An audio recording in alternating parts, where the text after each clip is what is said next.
Clarissa, Russia is really escalating its attacks where you are, also in western Ukraine. What's the latest? So, Dan, I think a lot of people had initially thought that Western Ukraine would be spared the worst of the bombardment because of its proximity to Poland and other European countries. But what we're seeing is clearly telling a very different story. CNN spoke with an eyewitness in that base, Yavoriv, outside of Lviv, who said that about 5:30 this morning, there were three, at least, massive missile strikes, leaving huge craters, also killing 35 people, as you mentioned, more than 130 people also injured. This was a base that we understand to be a sort of welcoming center or reception center as well for people who were coming to join the so-called International Legion, people from different countries who were wanting to volunteer to come and fight with Ukrainian forces against the Russian invasion. We don't know the breakdown yet of who exactly was killed, but it is fair to assume that some of them may be foreign nationals as well as Ukrainians. And I think this is the largest strike we've seen in terms of the maximum number of casualties in one attack. But it's certainly not the only bombardment we have been seeing today. At least 9 people killed in the southern city of Mykolaiv. And we are also now learning from Kyiv authorities, the Kyiv police, that American journalist has been killed here. Another American journalist who was with him was also injured. They were in Irpin, which is that heavy-hit suburb of Kyiv to the northwest, where we and many of our colleagues have been spending a lot of time. We don't know the details of it. Of course, as soon as we get more information, we will let you know. One more thing that's important to add, we heard again from President Volodymyr Zelensky today saying that they are desperately trying to get humanitarian aid into Mariupol, that besieged southeastern port city of 500,000 people. He said that the convoy was 2 hours away, and that was about an hour ago. We know previously, though, that Russian forces have attacked convoys. They've come under fire. The situation there, absolutely desperate, Dana. So time really of the essence to try to get aid into that city and ferry out the desperate, the wounded, and all the civilians who remain there, Dana. Clarissa, thank you so much for that reporting. And needless to say, please, please, you and your crew, stay safe. Thank you. And here with me now is President Biden's National Security Advisor, Jake Sullivan. Jake, I want to start with that strike on the military training base that Clarissa was just talking about near Lviv, the western side of Ukraine, just 11 miles from the border with Poland. What does that tell you about Putin's strategy? And how worried are you about this strike coming so close to a NATO territory? Well, first, thanks for having me, Dana. We've been warning since well before this invasion got underway in February that the plans for this invasion involved Russia attacking all over Ukraine, southern Ukraine, eastern Ukraine, and yes, western Ukraine. So this does not come as a surprise to the American intelligence and national security community. What it shows is that Vladimir Putin is frustrated by the fact that his forces are not making the kind of progress that he thought that they would make against major cities, including Kyiv, that he is expanding the number of targets, that he is lashing out, and that he is trying to cause damage in every part of the country. What President Biden has made clear from the beginning is that we will not have U.S. military forces operating in Ukraine, and there are none operating there now. But we will defend every inch of NATO territory, even as we seek to provide military assistance to the Ukrainian fighters who are bravely defending their homes and bravely defending their cities. And let's talk about any effort for diplomacy here. Vladimir Putin talked with the German and French presidents for more than an hour yesterday. Israeli Prime Minister Naftali Bennett is reportedly telling Zelensky to make a deal. What are you hearing and seeing? Is there any diplomatic solution in sight?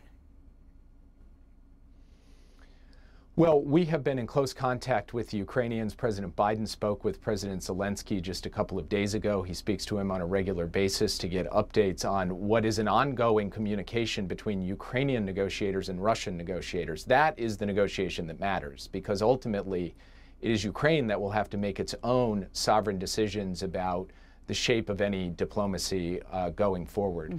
From the United States' perspective, we're here to stay in touch with all the key players, as you mentioned, the French, the Germans, the Israelis, others, but ultimately to support the Ukrainians. And as things stand right now, Vladimir Putin does not look like he is prepared to stop the onslaught. And so we will continue to escalate the pressure against him and continue to support the Ukrainians as they fight to defend their territory. I want to ask quickly about something you just heard Clarissa Ward report, which is that we're starting to get word about an American journalist killed in Ukraine. Do you have any information about that, and what is your reaction?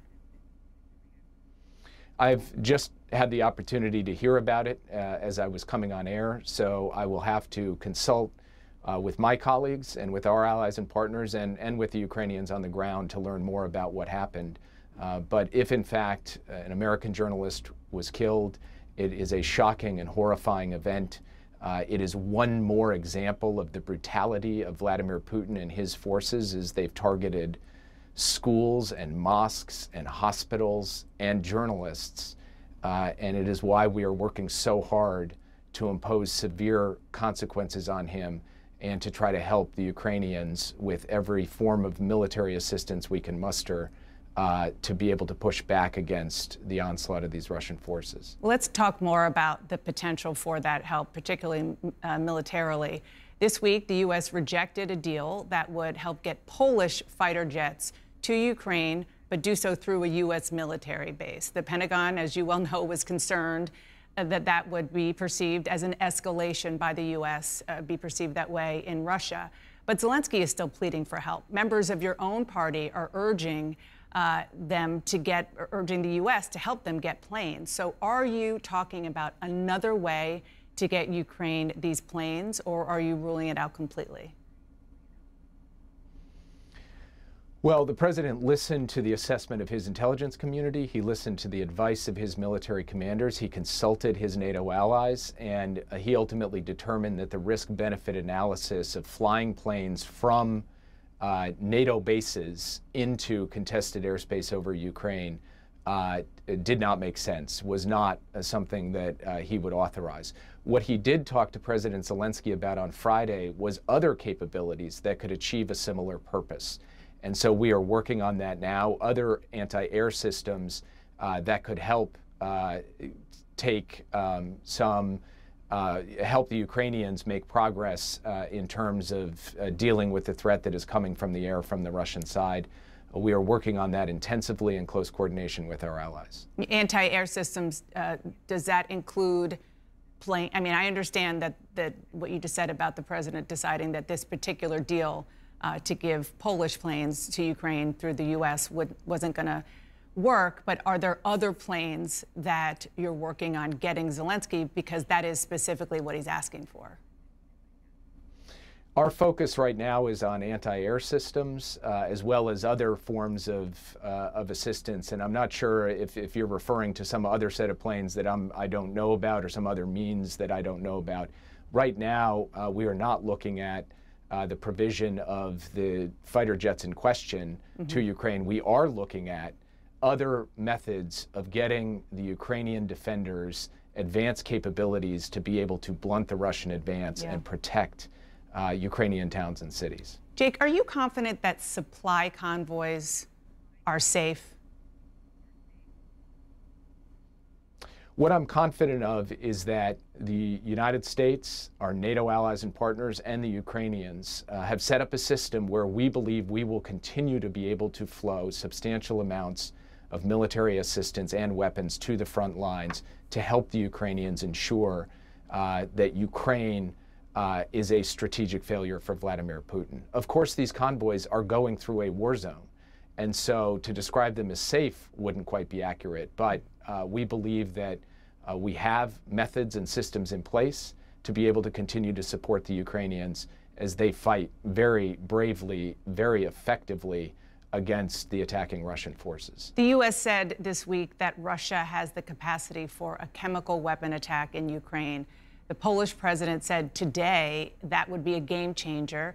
NATO would have to think seriously about what to do. Would the U.S. intervene more directly, militarily, if Russia uses chemical weapons in Ukraine? Well, first, Dana, it is a very legitimate concern, fear that Russia would use chemical weapons in Ukraine. They're right now accusing the United States and the Ukrainians of potentially using chemical or biological weapons, which is a tell. It's a tell that they themselves may be preparing to do so and then trying to pin the blame on someone else. That's a classic page out of the Russian playbook.